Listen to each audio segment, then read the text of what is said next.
एक एक करके करो। अंजलि की शादी कर ससुराल पहुंचने के साथ ही उसकी सास के हुक्म शुरू हो जाते हैं। हो गई शादी, बस मौज खत्म।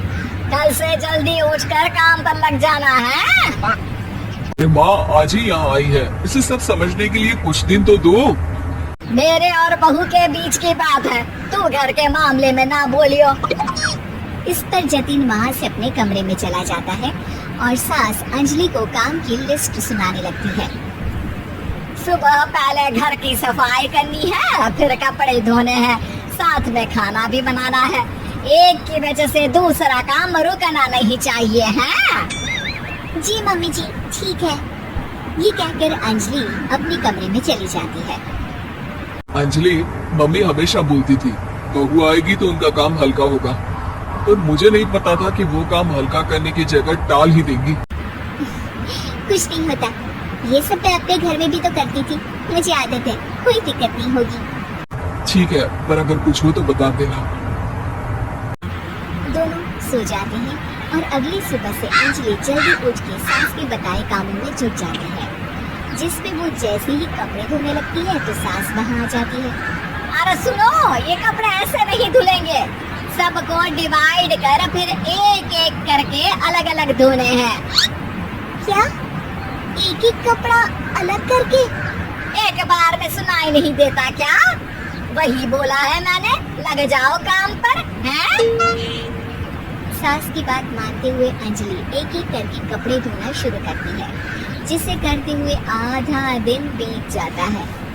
अरे रे, सुबह से कब दोपहर हो गई पता ही नहीं चला, अभी तो खाना भी बनाना है। अंजलि भागते हुए रसोई में जाती है, जहाँ उसकी सास पहले से ही उसे खड़ी मिलती है। खाना बना लेना, देखो पहले पकोड़े तल दो और एक एक पकोड़े अलग अलग तलना, नहीं तो कोई कच्चा कोई पक्का रह जाता है।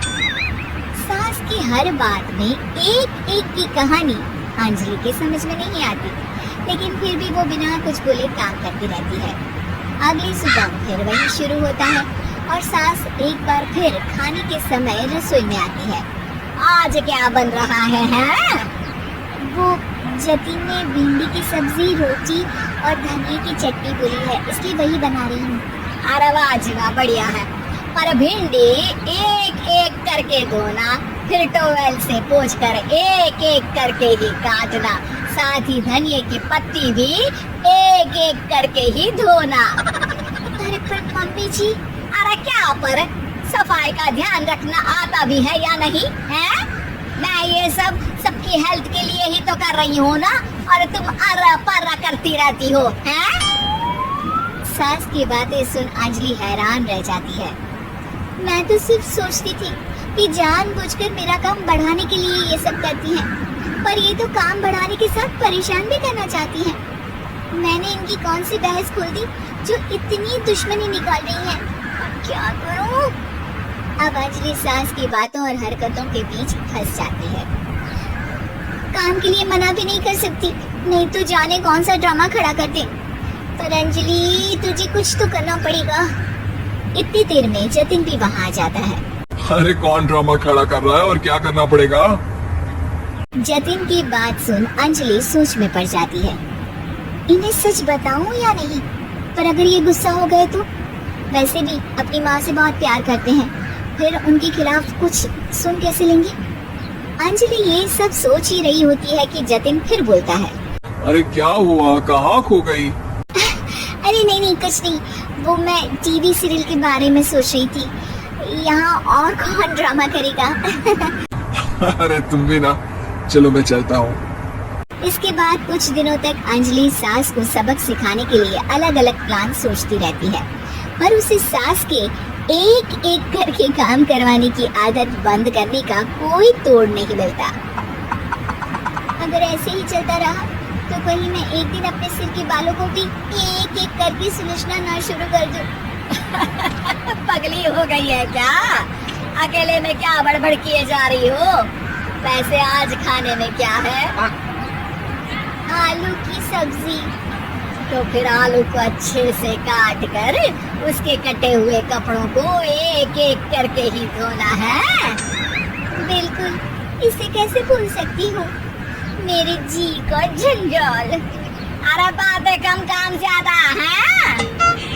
अंजलि एक बार फिर सास के कहे अनुसार काम करने लग जाती है, जिसमें सब्जी बनाते हुए उसके दिमाग में एक आइडिया आता है और वो सास को आवाज लगाती है। मम्मी जी सुनिए जरा इधर तो आना। अंजलि की आवाज सुन सास रसोई में आती है। अरे क्या हुआ, क्यों गला फाड़ कर चिल्ला रही हो? कुछ नहीं, वो सुबह कपड़े धोने की जल्दी में नहाई नहीं थी और अब शाम की पूजा भी करनी है, तो आप जरा सब्जी देख लीजिए ना, तब तक मैं नहा कर आती हूँ।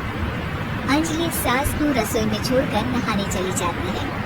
इसी तरह देखते देखते 4 घंटे बीत जाते हैं, लेकिन अंजलि बाथरूम से बाहर ही नहीं निकलती, जिसे देख सास उसे आवाज लगाती है। अरे बाथरूम में ही समाधि लगा ली क्या? यहाँ सब्जी बनकर ठंडी भी हो गई और अभी तक तेरा नहाना खत्म नहीं हुआ। मम्मी जी जैसे आप कहती है ना, मैं वैसे ही एक एक करके अपने बाल शैम्पू कर रही हूँ।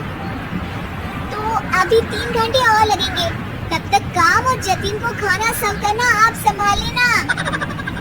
इस तरह अपने नहले पर बहू का दहला देख सास शॉक्ड रह जाती है, जिसके बाद से घर में एक एक करके करने का आलाप बंद हो जाता है।